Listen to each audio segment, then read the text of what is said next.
What is going on, everyone? Welcome back to Apocaflix Movies and our first video edition of the Padawan Podcast. Alright. We are evolving here and we are very, very excited. My name is Jake Berlin, aka Qui-Gon Jake. I'm the host of the Padawan Podcast here for Apocaflix, and to my left I have Gio Ramos welcoming back to our podcast, C3Gio himself. Thank you for having me. Evil Thank you, C3Gio. And then Evil to my C3Gio. right we have the newly named Grand Admiral Sino, Brian Avellino. Kind of a good little flow there for his Star Wars name. Got rid of Jacobs. And so, if this is your first time joining us here on the Padawan, just a little background. This is our Star Wars podcast. We break down everything from the galaxy far, far away, and that can include movies, television, books, comics, toys. Who knows? It could be anything in the world of Star Wars. Video games. You are correct. And we are here to talk about it, have some fun talking about it, and we are very excited to talk about it. And for those of you who have been listening and now watching, the show is now transferring over to an hour. It will now be an hour long. There is enough going on in Star Wars at the moment for us to be able to talk about it, and so we're going to take advantage of it.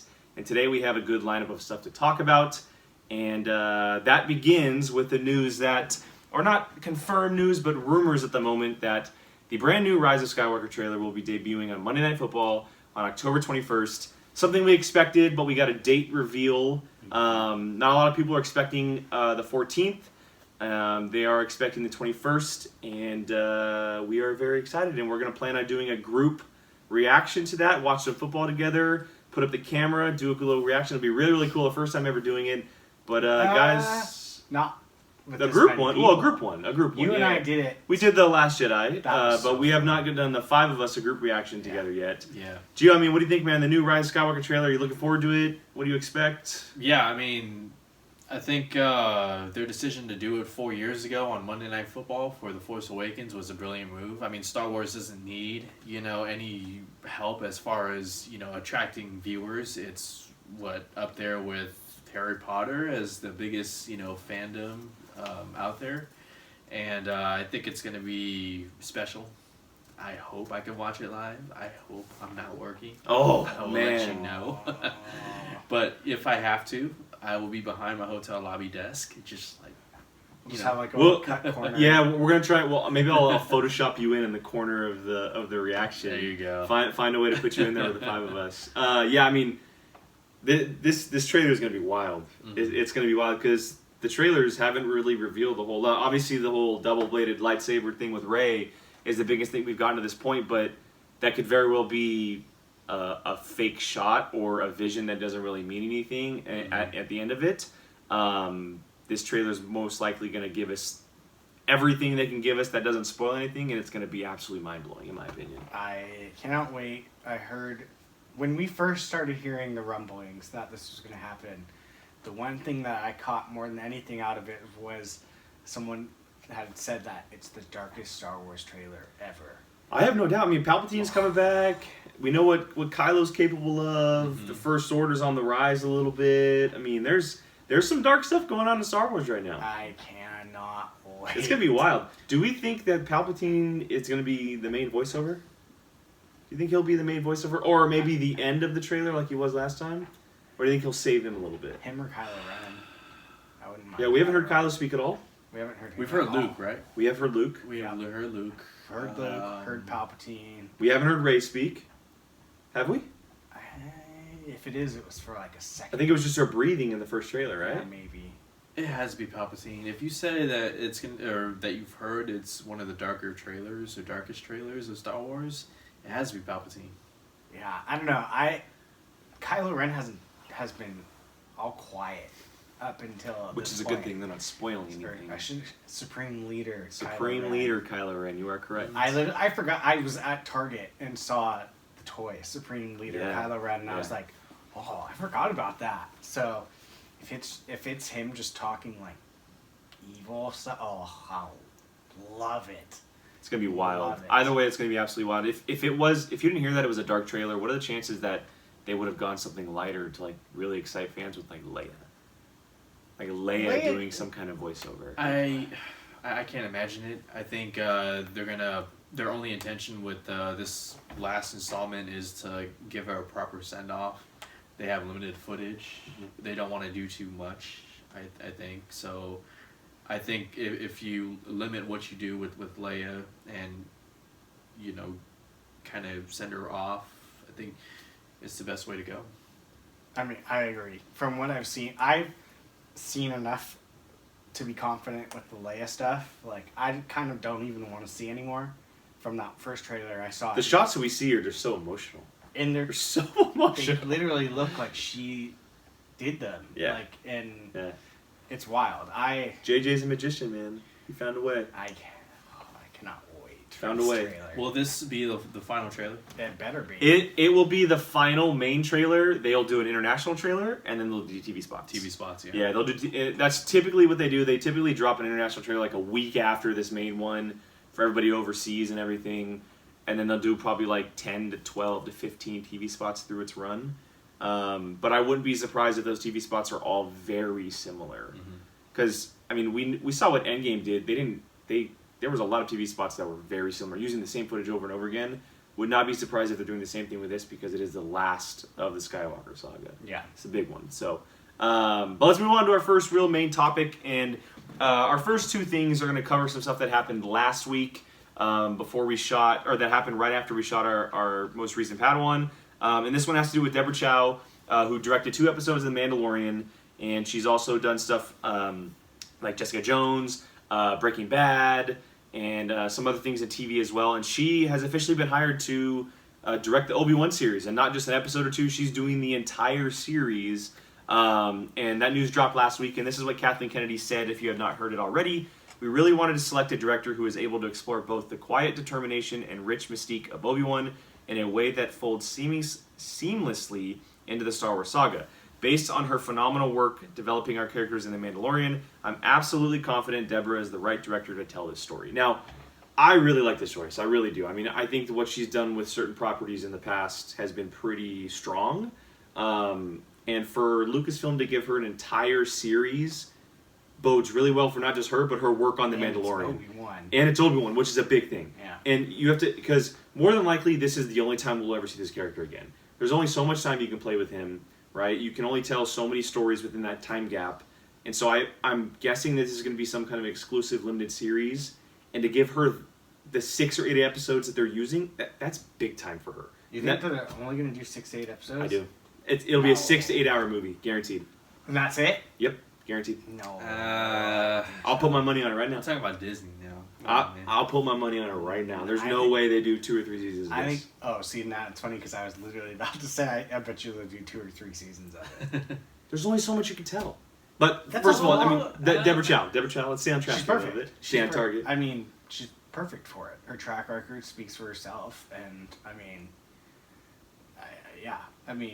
They just don't give any filmmakers a series long, you know. Not Disney. with one of the most Directing, yeah. beloved characters in Star Wars of all time. And they know that this is something fans have been waiting for Years. Decade. Or decade. 15 years. I mean, Decade, what? yeah.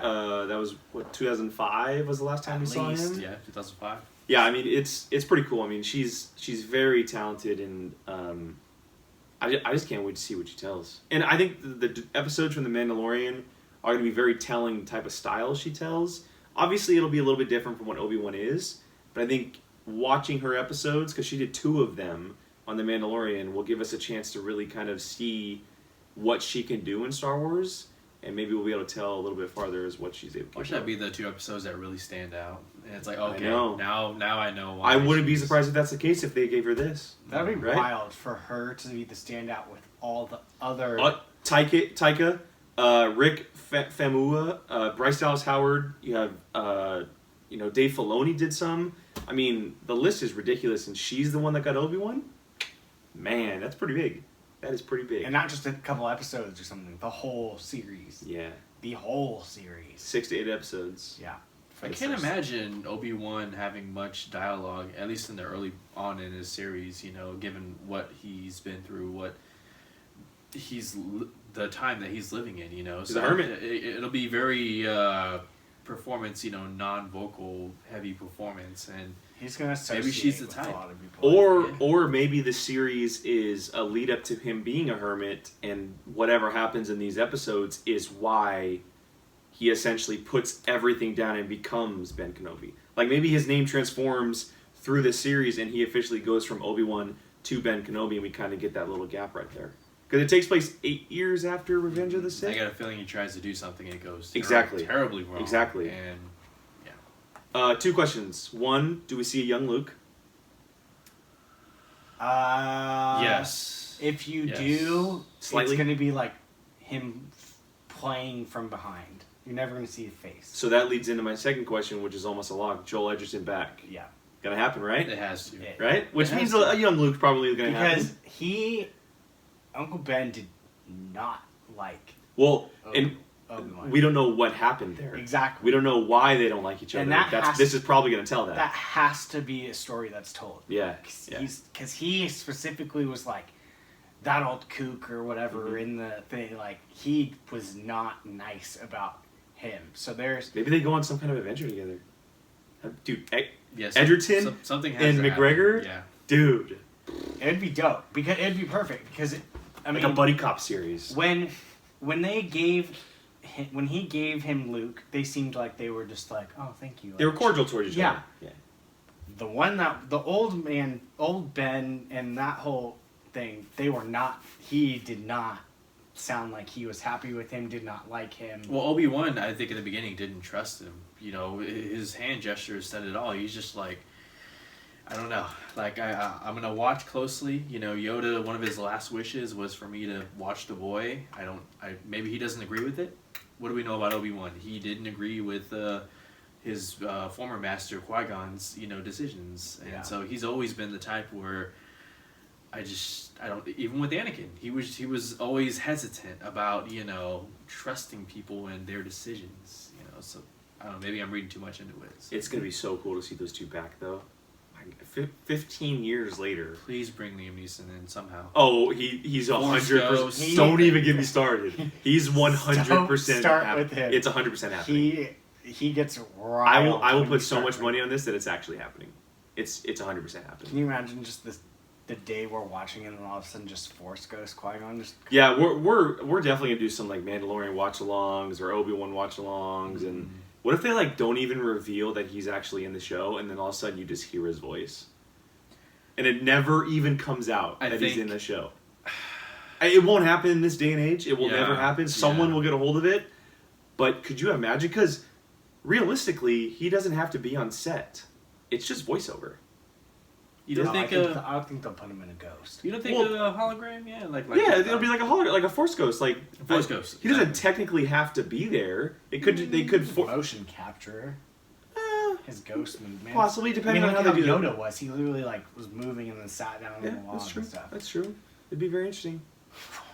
Anyway, okay. So moving on to our next story. This literally dropped within minutes of us finishing our last Padawan. Literally minutes, and so we didn't get to shoot it 2 weeks ago, but we're going to be talking about Kevin Feige producing a Star Wars film, and this is some massive news. This is obviously some very, very big news, and before we give our thoughts, I wanted to kind of read the quote from Alan Horn, where his words were released with THR, and they got a quote from him, and he said the following: "We are excited about the projects Kathleen Kennedy and the Lucasfilm teams are working on, not only in terms of Star Wars, but also Indiana Jones, and reaching into other parts of the company, I didn't hear that part. including Children of Blood and Bone with Emma Watts and Fox. With the close of the Skywalker saga, Kathy is pursuing a new era in Star Wars storytelling, and knowing what a diehard fan Kevin is, it made sense for these two extraordinary producers to work on a Star Wars film together." Now, the article also made note to say that there is no plan for Kathleen Kennedy to step down. Like, she's still she's still in charge at the moment, and her contract is up in 2021. But the rumor today, this actually happened today, by the time this is released, this was yesterday, I read a rumor out there that said that Kathleen Kennedy plans to step down after Indy 5, after Indiana Jones 5, which comes out, I believe, in 2 years. And so that would happen around her contract ending. Now, this could point to possibly Feige stepping in, or someone else stepping in, like Filoni or something. But first of all, the thoughts of Feige producing a Star Wars movie, let's dive into that first, then we'll talk about the replacements and stuff a little bit later. Just initial reaction, is this a good idea? Yeah, it's a good idea. Come on, Is have it you even- seen is it what even a he's question? done? Yeah. Have you seen Endgame? Like, this is so obvious. I mean, what else is there to say? It's a good choice. He's a good guy. It's He does- genius, and I didn't even see it coming. Like, I didn't Really? even... I never thought... Like, I'm sure we've talked about it before, but it was so like out of left field at the time because Endgame just happened. Star Wars, the saga's ending. Like, we didn't know what was happening, and so you're probably very surprised, like I was when it happened. Well, I was just like... Why... I almost felt like I was like, why didn't I think of this Yeah. earlier? Mhm. Like, why didn't I say, like... Why aren't people being like, he should be Star Wars? I do have a little bit of hesitancy, though. I mean, Why, you think the is MCU's this too gonna much? suffer? Is this too much, honestly? Because the MCU is expanding already. They just got Fox back. They have the with Disney Plus shows. They have the movies now, and now he's going from that into Star Wars as well, and helping them out. Like, is that too much? Well, the question is it just the one movie? That the article revealed he's producing a Star Wars movie. He's not stepping in as a regular producer or as like the creative head or in the writer's room or something. So that question all lies on how much is he actually doing? Is it just one movie, or is it something further into that? Is this a build up to something? I think Or if I had to guess, he's a brilliant planner of things. I would not be surprised if they used him to set up something for them. He's a visionary. Yeah, he is very good at setting the groundwork and building. How many he had the last 22 movies planned out how many years ago? Like, he has stuff planned out years and years and years in advance. I would not be surprised if this is something there, because we keep hearing a lot about Knights of the Old Republic. I wouldn't be surprised if they say, all right, you've got 3 years. Plan something for us to do for like a couple years ahead. And that's what he does. I would not be surprised if that's how they use him. I will say the difference with this, because with Marvel, he had years of being a producer on some of Marvel's early 2000 hits and not so hits. Mhm. He is basically an encyclopedia of Marvel. He knows Marvel in and out. He is definitely a fan of Star Wars, but what is his knowledge? what is his knowledge? Like, what is his credentials in that, mythology, story and whatnot? We know what he can do as a filmmaker because he has so much knowledge with Marvel. Well, it'll be interesting to see what he does with Star Wars. It's also a matter of what is he into in Star Wars. Mm-hmm. What is he? Is his favorite thing diving into the Force? Is his favorite thing the political side of it all? Is his favorite thing the military side of it all? We don't know exactly what it is about Star Wars that hooks him, and so it'll be quite interesting to see what he develops and how much he kind of dives into the mythology of certain things. Because, I mean, we've heard him talk about his fandom of Star Wars, but he's never specifically said, "This is what Star Wars makes for me." Can I make a prediction right now? I've been thinking about this. Yeah, I have one too. I think along the topic of what you think he's gonna do, I wouldn't be surprised if he took on like a Han Solo, like the smuggler, like Slick Rick pirate type guy storyline, and the person I think would be genius for it would be Chris Evans. I mean, we already saw all the tweets from Chris Evans and Brie Larson about being in there. It makes complete sense. Can you not see Chris Evans playing? Chris Evans is perfect. Out of all the Marvel actors, he's the perfect choice for a Star Wars movie. 100%. That's why I literally can see. I can't see Chris Evans being a Jedi. I can't see him wielding. Really? Yeah, but I can also see him being a lot of different things in Star Wars. I can see him playing that smooth talking Han Solo type, slick like guy. I can just envision it, and I would not be surprised if that's what ends up happening. Yeah, I can totally see it because I don't think they're going to use Brie Larson. I don't think that they will ever use her. I think she's. I'll never say never, but it's not right now. Yeah. Her Marvel contract is too big. She's too important in that universe right now. So, and he's out, and he's saying yes. Like his tweet was super funny. Collider tweeted, I was like, which Marvel actor would you like to see in Star Wars? And he replied, me. That's it. I have a prediction. One of them's not really a prediction, but one of them is, and I think you'd like this. I do think that he's a massive fan and interested in the Force, but I also think that it has to do with the dark side. I think I could see him going to the beginnings of the dark side, playing with the Rule of Two, maybe like a Darth Bane, Darth Plagueis type of storyline, where you're diving in like maybe a time of like the Sith armies, or going to the very beginnings of it all and seeing the first ever Dark Lord taking shape. And you don't think that's what the Game of Thrones people are doing? No, I think they're doing the Knights of the Old Republic, which is a little bit different. I think he can go way back to like the Guardians of the Wills and like all of that stuff, because I think that's something that and we've seen him do good with some villains in the Marvel universe, but he's played a lot more with heroes than bad guys. I could really see him playing with bad guys in Star Wars. But here's something that I think would be really cool, and it'll never happen. I would really love to see Kevin Feige produce a George Lucas written Star Wars movie. Not directed, written. If you bring George Lucas back, Feige is the perfect person to oversee that movie. The perfect person to oversee that movie. I would love that, but it'll never happen. Wasn't his recent comments he felt betrayed? Yeah. Yeah. But he did, what if they say, hey, we want to use one of your scripts, George? Heard that before. Fair enough. What does this mean for Rian Johnson's? Well, there's been Star conflicting Wars reports over the last couple weeks. I think it was like maybe a week or two ago. He was very confident about it. He was saying some things like he's still working on it. And I think in news either yesterday or the day before, he says something along the lines like, I would love for it to happen. Which obviously doesn't give confidence behind it. But I will never say never. Star Wars just has a lot going on. They have a lot going on. I personally think they canned him months ago, and they're just keeping it low until 9 comes out.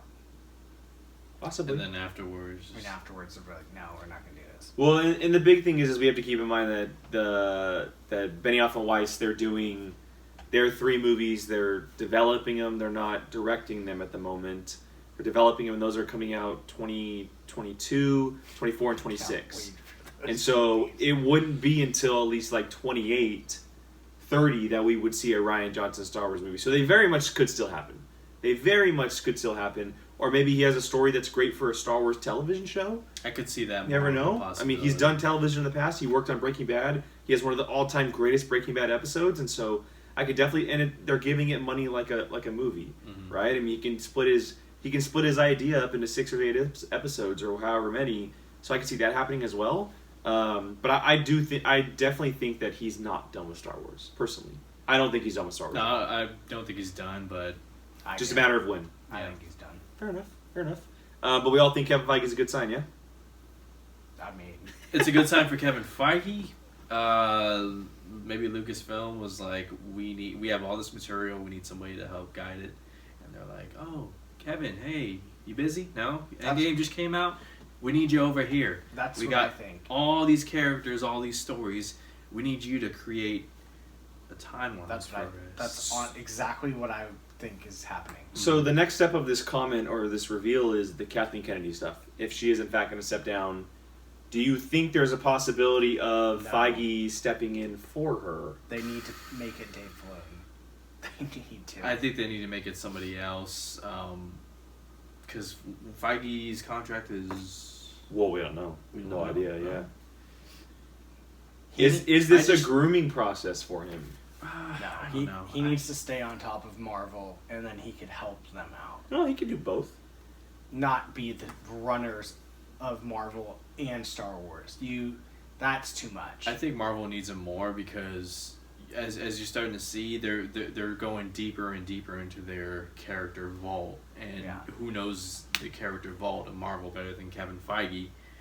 I mean, especially when you just got rid of Iron Man, Captain America, probably soon to be Thor, the Chris Hemsworth Thor.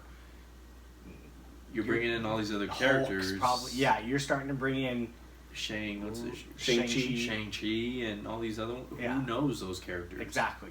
So, if they're going to do it, they need to make sure they're doing it right. Coming off of, him being like, okay, I'm going to step back a little bit to go help Star Wars, it would blow blow up in their Mhm. face, I think. Why fix what isn't broken?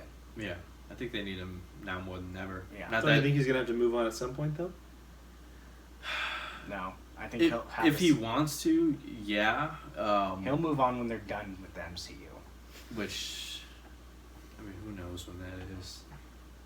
I don't think he's being groomed for Star Wars. I personally think he's being groomed to run Disney and step into Bob Iger's role. Personally, I don't know. I think Bob Iger is gonna grasp that throat as long as he can. he can always have a hand in that. But I really think that at some point Bob Iger in the next few years is going to step down, and I really think that Disney's starting to groom Kevin Feige and put his hands in everything, so he knows how to do everything. And I can really see Feige stepping into that Iger role, big time. Maybe not ESPN, but You let those guys do what they need to do, obviously. Yeah. You know. Okay, well, let's move on to our next topic, which has to do with, of course, the Rise of Skywalker. Not too long away here, but we have some interesting. Do you realize we're like a month, like almost to the day, a month away from the first Mandalorian? Yeah. A month. Sorry, didn't mean Well, to sidetrack. where's the time going? I'm just like, Yeah. wow, where's the time going? Yeah, November 12th. Jesus. And it's not going to be dropped all at once, which is sweet. We get to kind of. Why not? We get 6 weeks of it. It's better. I guess. I mean, You would Not- rather binge it all at one time than just savor it? Not everything needs to be binged. yeah, true, but that's just the world we live in nowadays. I It don't is. know. But I like that Disney's kind of going the opposite direction. I guess. You just don't want to agree with Disney. No, I agree with Disney about Kevin Feige. Yeah, so good move, obvious. Cop out. See, there we go. Classic C3G over here. Okay, so Sorry, didn't mean to sidetrack. the Rise of Skywalker. So Empire Magazine, with every major movie, they do a cool little spread for their magazine, and they release a bunch of images, a bunch of quotes, a bunch of covers. Great images. They had some really, really cool covers that had to do with Kylo Ren and Rey. And the stuff kind of trickled out, the images and quotes, and specifically this one from co-writer Chris Terrio, who worked with JJ on The Rise of Skywalker. And he said the following about the conclusion of the saga and kind of how they got there. He said, one of them is a simple one. Who is Rey? Which is a question that people not only wonder about quite literally, but wonder about in the spiritual sense. How can Rey become the spiritual heir to the Jedi? We kept coming back to who is Rey, and how can we give the most satisfying answer that, not only factually, because obviously people are interested in whether there's more to be learned about Rey's story, but more importantly, who is she as a character? How will she find the courage and will and inner strength and power to carry on what she has inherited? The second question is, how strong is the Force? What is the Force and how strong is the Force? Those two things were really important. I love this quote. I love these words from him because those are two extremely important things going into this movie. And I know we've seen the Force heavily in a lot of movies in the past, but if you look back on all of the past Star Wars movies, you can think, okay, if they're writing this, one of the questions was never, how powerful is the Force? It never, like, the Force is always there, and we've always seen powerful Jedi, but there's always been so many other things going on. Like, the prequels was all about setting up Vader, or taking down the Republic. The original trilogy was about taking down the Empire. The Force was kind of like there, but we were still learning about it. This seems to be the first movie where they're like going, the Force has to be a main character in the movie. Like, it legitimately has to be a main character in the movie. And then the stuff with Rey obviously is a good thing because we've always wondered about who she is, and it seems like they're finally going to answer it, and they put it in the forefront. You think they could make, like, the Force actually, like, be alive in this movie? Like embodied in the Like an entity? Yeah. I don't necessarily. It's just there. I think like what Qui-Gon or the past Jedi have said, like it runs through everything. We're not physically gonna see like a blob of the Force. Like, I don't think we're gonna see like a physical being of the Force. I really don't. I hope don't. I really don't. But I do think that we're gonna see the Force at its ultimate strength, and we're gonna learn more about it in this movie than we ever have in the past. And that relates to both Rey, Kylo Ren, and Palpatine. Gave me, what's the name of that? Force Unleashed. No, the Play that video game? where he brings down the Death Star, or not Death Star, the Star Star Destroyer? Destroyer. I thought didn't he do that with one hand? No, I did it with two. Yeah, you did too. Yeah, You yeah. just There was a story about pulling him. Luke doing it with one hand. There was a legend, a mythical story about Luke doing it. But I mean, these questions, guys. I mean, if these two questions drove the story and the writing process for this film, what do we think? I like it. The questions have to be answered. I feel The like Rey one has to be I answered. feel like- People would go insane if they did it. yeah. I mean, there was. I felt like The Last Jedi didn't really give us much. No, Now, because no one believed anything about, oh, they were filthy drunks, junk traders. No, everyone was like, no, I think that's true. I don't. You think her parents are something bigger? I think that she's a clone. But wouldn't that maybe her parents still are drug traders though? So maybe Kylo is telling the truth if she's a clone. But that's a story for another time. Yeah. These questions. I mean, I like it. I think we definitely need more answers about the Force. We saw the Force do some things in The Last Jedi that were a little bit off, but also like, it gave us more of a understanding of what people are capable of, who understand and feel the Force and are gifted with that. I mean, people who aren't gifted with that even. We saw a little bit of that in Rogue One with Donnie Yen's character, but Like why does the Force choose those specific people? Maybe. yeah, Like, can we dive into that a little bit, or Yeah, why does Broom Boy have the Force? or like why did it choose Rey, or why do the Skywalkers have it specifically, like through their bloodline, or anything like that? Do you think those kind of answers are going to be revealed, or are they going to save that for another time? I think they have to be revealed, but further expanded. I don't think you can do all this in one movie. No, I mean, definitely. you'd have to do a 3.5 hour type movie, but I think we're going to get a lot of answers. But I think the Force itself, it's so vast, it's so large, so grand that it'll carry on into the future of Star Wars.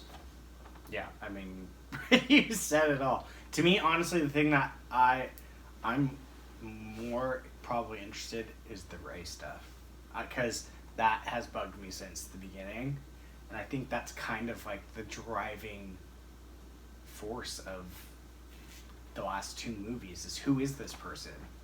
Why is she important? She's our main character, and I still feel like we don't know anything about her after 2 movies. So, I mean, like, I need answers, and I need them now, and that's what that movie's going to provide. I need her and Finn to finally, do. Oh my God. It's not happening. It would be her and I've been Kylo talking about this before for anything 4 years now. Okay, like it's happening. I'm saying it right now, on record. It's happening. It's not happening. But real quick, are we excited for Chris Terrio? I mean, Yeah.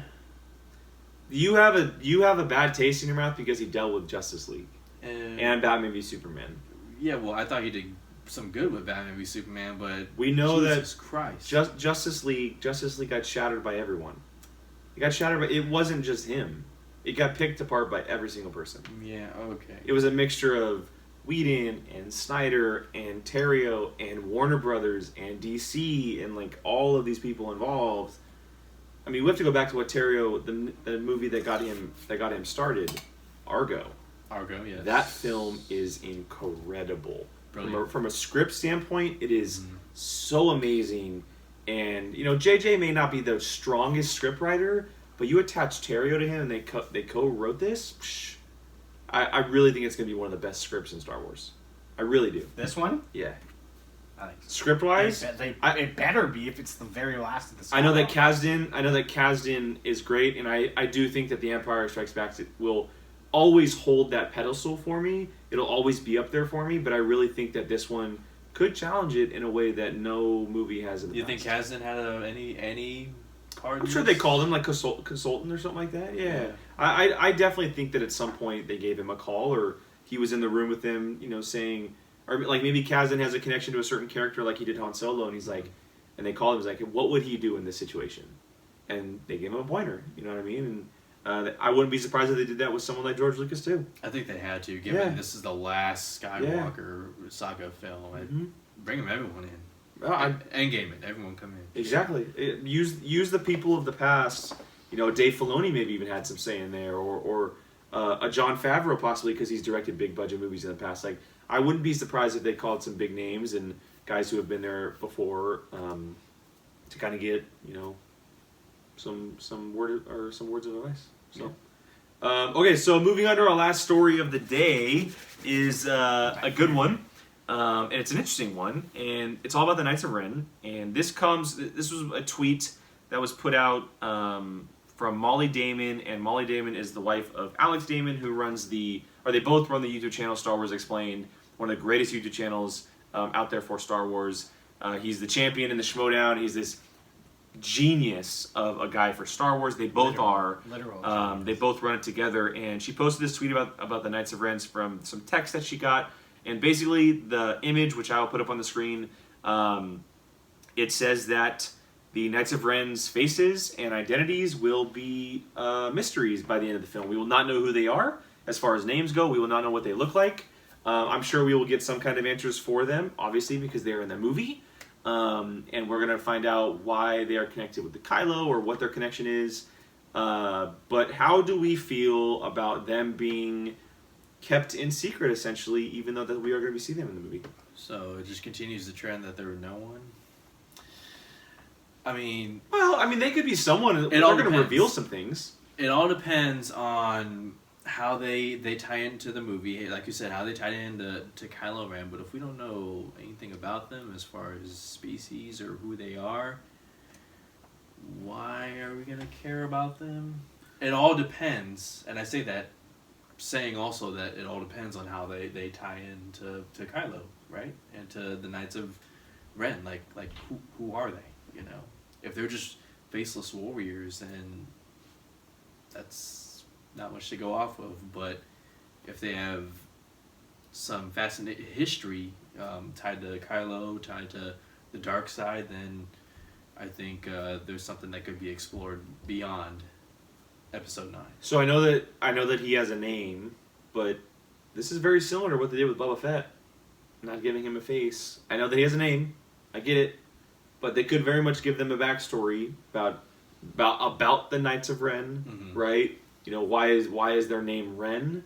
Where does that come from? Why do they use the weapons they use, or maybe have the powers that they have? And then we've already kind of seen a little bit of that too. One of their weapons was in Solo. It was. And this takes place after Solo, so maybe how they got their weapons per se. I don't know if they have time for that, but I don't mind it because it also means that maybe they're saving it for something in the future. Like an origin of the Knights of Ren beyond Star Wars. I do like the point that you brought up about Boba Fett. That's a good one. I know that he has a name, but at the time, he was a guy in a helmet. Didn't take his helmet off. We didn't know what he looked like. We still don't know what he looks like. Oh, or he's a clone, obviously. Yeah. Or a copy of a clone. But then as time came on, we found out that he's from Mandalore. That he has this heritage. That he got his weapon here. And then it kind of expanded through the prequels and expands even more, so on. So they could very well do that with these characters. Maybe do a TV series about the Knights of Ren or something down the line.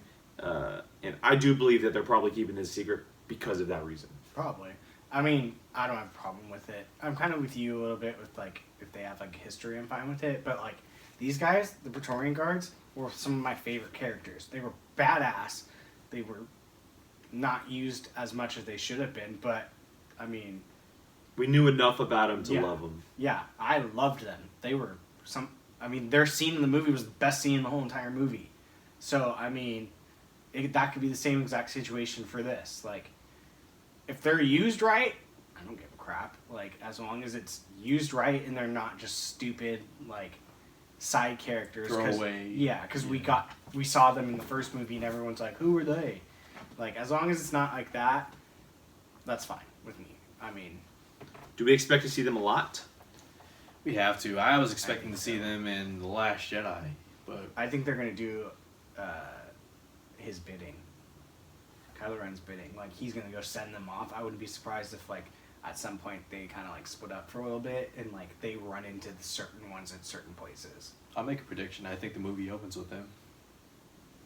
That'd be badass. I think it because opens with them. We do know that it takes place years after The Last Jedi. Could very well, like, maybe they are some kind of bounty hunter type things and they're trying to hunt down the resistance. Probably his assassins. Yeah, and we know that the Sith troopers, I believe, are working with them if I'm not mistaken. Like, if the Sith troopers followed them, I'm pretty sure that's that the would case. be Or dope. I don't know if it's Sith troopers, but the Sith trooper, at least, yeah, I believe, is working with them, which makes sense. yeah. If not standing by Kylo's side, you know. If they're these highly trained assassins that he's sending out, like, You thought Anakin Skywalker marching into the Jedi Temple with a bunch of clones was badass? Wait till you see this, man. Yeah, I mean, it's topped. I mean, imagine a scene where you see Kylo with the mask, surrounded by a Sith trooper and the Knights of Ren. and these weapons got to be badass because they're not any type of lightsaber or anything. Well, we saw the Praetorian Guards. Their weapons stopped the lightsabers. the vibra blades. Yeah, they stopped the lightsabers. So I wouldn't be surprised if they have stuff like that. Yeah, I mean, they could be very... some of the First Order troopers had that stuff. Yeah, you're right, from The Force Awakens. Yeah, with so, Finn. Mm-hmm. One of them has like a giant axe, so I wouldn't be surprised. If we do, in fact, learn the history of the Knights of Ren and kind of dive into a little bit where they're from and whatnot, do you think that also includes Snoke? I don't think there's enough time. I think they're using Snoke. They're telling Snoke's story through the comic books and stuff like that. There's not enough time to get me. But you have to keep in mind that the average moviegoer is not going to be reading the comic book. I know, but are people going to, after the disappointment of him dying in the last movie, are people really concerned about him right now? I don't think that they revisit that. Yeah. It's like Phasma. It's just... Phasma was revisited, though. Phasma also got her own book. Yeah. Who says Snoke can't? Get his own book? Yeah. That's what I mean. I'm saying I don't think they're going to revisit Snoke in a movie. I wouldn't be surprised if they put him in, if they revisited him in a book, in a comic book, in something like that. But I think he'll be back. If we do, it's going to be like no more than 5 minutes. You can't have him and Palpatine. Well, I mean... Could be a flash. I mean, it very well could just be a flashback. It honestly That's could. a good point. I didn't even think about that. It could just be a flashback. That's him and Palpatine. People would be It like... might be a little bit too much. It's Yeah. I don't know. It's possible. I mean... It's so funny. We keep never say talking never. about all these things like Knights of Ren, and then I completely forget Palpatine's in this, and I'm like... That's a good thing about it. I'm like, what? So much going on. I'm like, oh my god, I forgot he's So even... much going on. Nothing beats that laugh at the end of the first trailer. Well, nothing yet. I got a feeling this latest trailer might. That feeling when we... And you guys haven't seen our initial reaction to the very first Skywalker I trailer. literally have screenshots. We watched it live when it dropped at Celebration, and when we heard that laugh, Brian and I freaked out, like lost our mind. And then the second trailer did some really cool things too. But I mean, this new trailer, man, it's gonna be interesting what they do. And that wraps up the Padawan today. We went a little shorter than normal today. Well, a little longer than normal, but a little shorter than what we planned on going, I guess you could say. That's a good thing. So we have time to spare for next time as we have a whole bunch of stories coming out. As I mentioned beforehand, Star Wars, there's a plethora of it happening. And I wanted to mention before, as I started, I forgot, I want to do it now. The Padawan's going to be evolving as we do this, right? We're getting into our video now with not just the Padawan, but we have Apocaflix now, which is our weekly show that we are doing that's based around everything movies with a cast of characters, us three, including Jacob and Keith and maybe a few others, hanging out, talking movies. And then the Padawan and Nerd Nation are going to be video as well. And maybe these even evolve doing a weekly thing with the amount of stuff that comes out. And so we are very excited and looking forward to doing this. Eventually we plan on going live with it one day. And that can only happen with your guys' support. And so if you guys can do that, like, share, comment, subscribe. It not only helps us as a channel, but it also shoots us up the chart a little bit. And more people can see it and recognize it and have some fun with it as much as we want to as well. And so... for the Padawan today, we have C3GO over here on my left. We have Grand Admiral Sino. God, that's going to take me so long. I'm going to have to wear that. That's Grand Admiral. That's going to take me so long to get used to. Grand Admiral Sino, and then Qui-Gon Jake here, and then Admiral Akbarns, and Obi-Wan Jacoby. Obi-Wan Jacoby for the time being. We'll see if let's see if that sticks or not. We'll be here eventually as we go on. But as I mentioned, Apocaflix now, Nerd Nation, Padawan Podcast, trailer reactions. Make sure you like, share, do all that good stuff. Check us out on Anchor, Spotify, iTunes, everywhere you can find podcasts. These will be up here on audio form as well. Much easier for car rides and workouts and stuff like that. So go ahead and give us a follow there as well. Guys, thank you for joining us on our inaugural video episode of the Padawan. Very, very fun. Looking Geo fun. on, Yeah. Geo on an inaugural. Geo on the Padawan, first to go. Hopefully we see more of him. Oh, bummed you weren't on Apocaflix Now last week because of Joker, but Next week. We'll be doing that this weekend as well. So again, thank you for joining us on the Padawan, and may the Force be with you.